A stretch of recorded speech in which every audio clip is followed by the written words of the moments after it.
what is up guys, welcome back to the channel and welcome back to Gran Turismo Rewind. It's been a while since I've carried on with this series. Unfortunately I had a few recording issues when it came to my Gran Turismo 1 playthrough and that kind of put everything back a bit. But it is finally returning for episode 3 of Gran Turismo 1. Now if you've never joined me for a GT Rewind video, what this series is basically full 100% playthroughs, all gold medals on absolutely everything in every single entry of the Gran Turismo franchise. Along the way I'll bring out some bonus videos, best cars, best ways to make money in every single entry of the Gran Turismo series. So at present with GT Rewind we're still on the original release Gran Turismo of course. In terms of the episode 3 will be continuing on with the all gold license tests and we're on the last bunch of them. For these ones it's going to be full lap time attacks against the clock to get every single gold medal using the TVR Griffith and the Dodge Viper. So without further ado, let's jump in and continue on with GT Rewind and Gran Turismo 1 with that original entry back in 1997. So here we go, we're on the International A-Class license for Gran Turismo 1. In terms of GT1 there is only 3 separate actual license categories. Now this is going to be full 1 laps against every single track in the game, mainly using 2 vehicles, the TVR Griffith and of course the Dodge Viper. So we're going to get started with probably the easiest track layout on Gran Turismo 1. Of course I'm talking about the original high speed ring. Now there's not really too much to say here. Again, there's only a couple of sections that are really going to start giving you a few problems if you don't get them right. That mainly being the midsection where most of the corners for the actual track are. The rest of them are just very fast banked sections. In here it's all about using the brakes, trying to slide on through and keep as much momentum going as possible. Now the very high powered Griffith and Dodge Viper that we're going to be using for these can be very troublesome. They are not shy to turn themselves around and absolutely fail your entire lap. Now in terms of the first run we did manage to get that gold. High speed ring really isn't that difficult overall and honestly we didn't have too many problems there. Now, the second car we're going to be using, as mentioned, is the Dodge Viper. Now, for me, this is a much quicker overall car.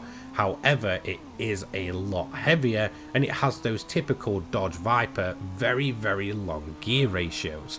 So here it's all about trying to make the most of this power whilst trying to keep it as steady as possible. I do find that overall I find the Dodge Viper the better of the two. However, it does tend to spin itself around once again just like the Griffith. But the extra weight just seems to make it overall a more pleasant drive. Now I'll be the first to admit that I am just not very good at the night courses in Gran Turismo 1. Whilst they're absolutely iconic, they're a massive pain for some of these blind corners. As you can see, this section here where it's constant left rights and you have to sort of get yourself very close to the barrier, it's extremely risky and can completely end your run there and then.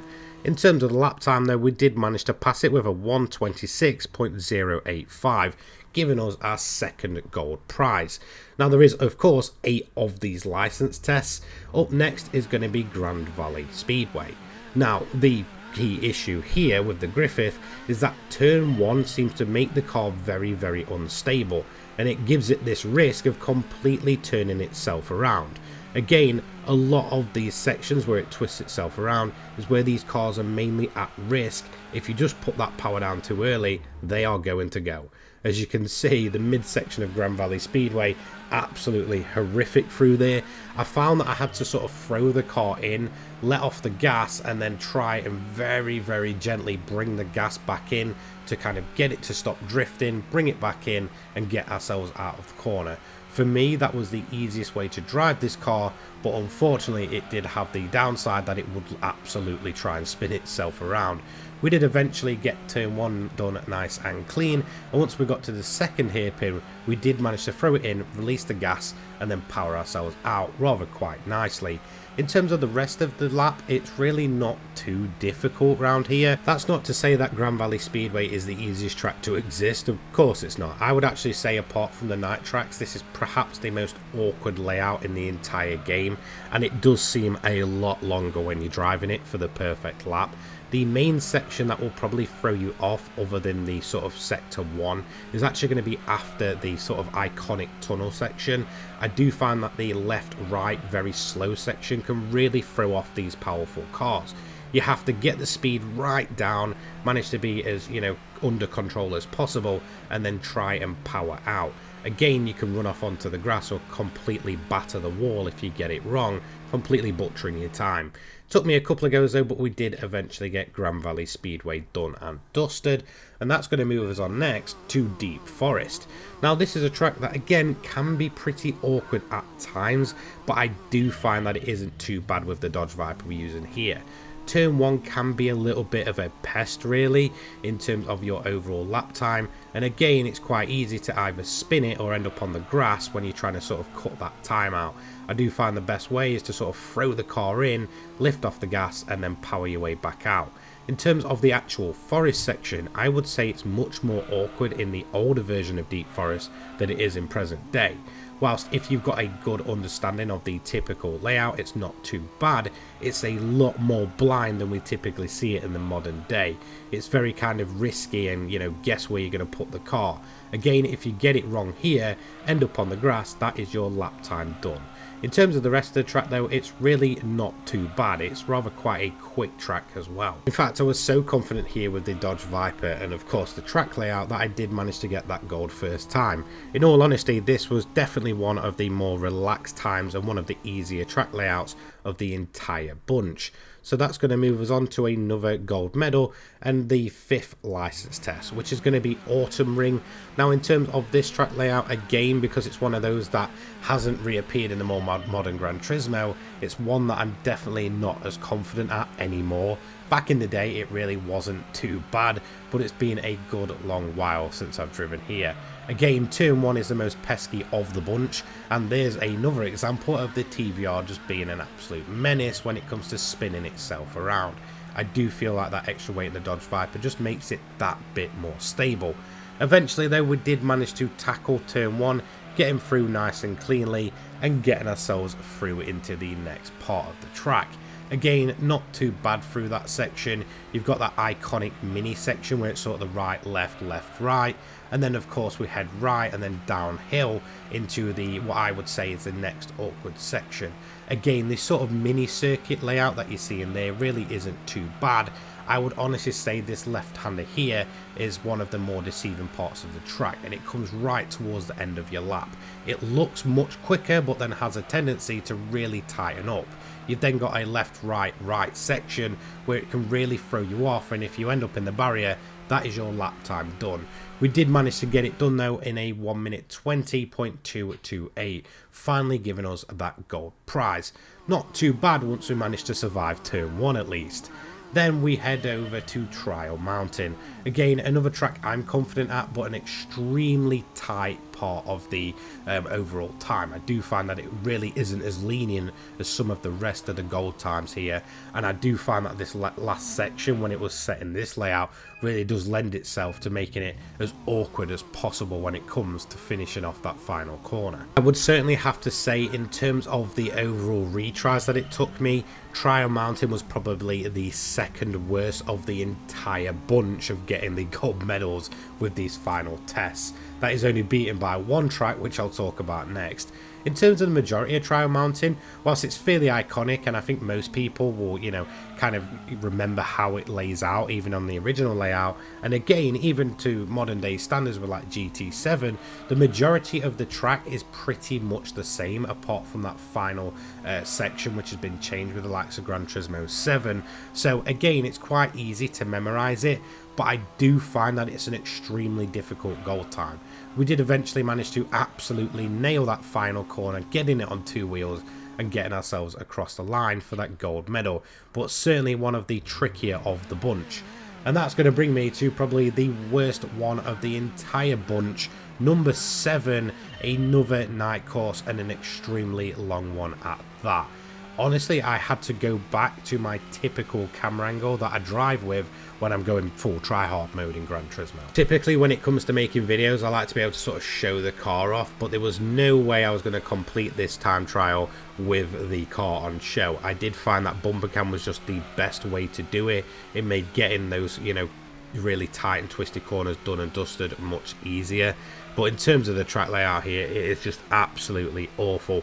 It's very, very enclosed. There's not much room for error. Again, if you completely slap the barrier too hard, that is your, you know, lap done and dusted there. It doesn't also help that it's probably one of the worst corners in the entirety of Gran Turismo history with this section here.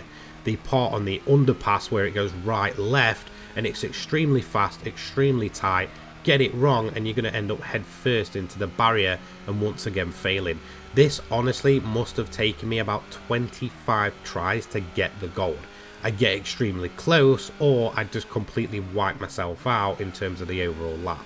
Again, with the sort of loading distances of these old Gran Turismos, it just makes it that much more awkward, considering everything's almost blind until you get extremely close, which means if you're not used to a track layout, which I certainly wasn't for this one, then it is going to be extremely awkward for yourself to manage to plan ahead exactly where you need to be.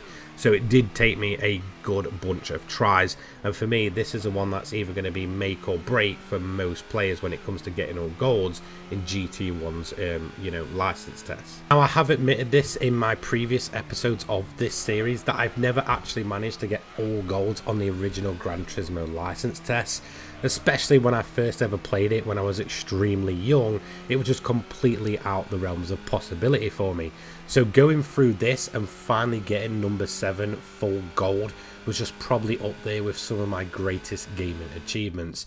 I was absolutely through the roof with this one, extremely happy and pleased, and honestly it just made the final license test feel like an absolute breeze. Now that's not to say it's easy, because we're going to head back to Grand Valley Speedway, and of course this time it's on the reverse layout with the Dodge Viper instead of the TVR.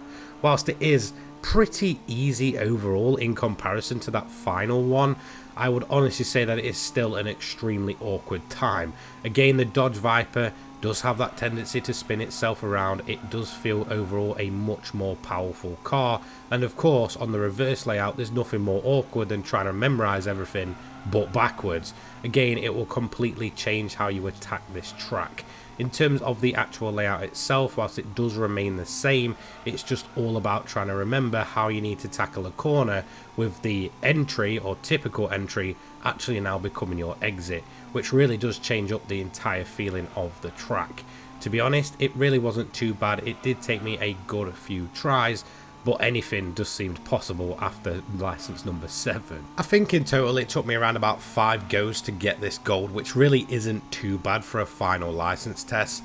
Again, the main section that was giving me issues was actually what is the typical sector 1, where it is mainly the tighter hairpins. The final corner especially seemed extremely awkward to get a good run out of. Eventually though, I did manage to do just that, which took me up and across the line to finally, for the first time ever, get every single gold license medal in Gran Turismo 1.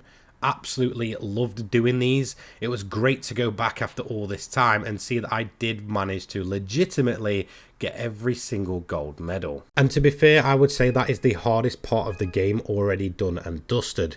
Collecting those cars for getting gold medals on every single license test is probably one of the harder parts of GT7.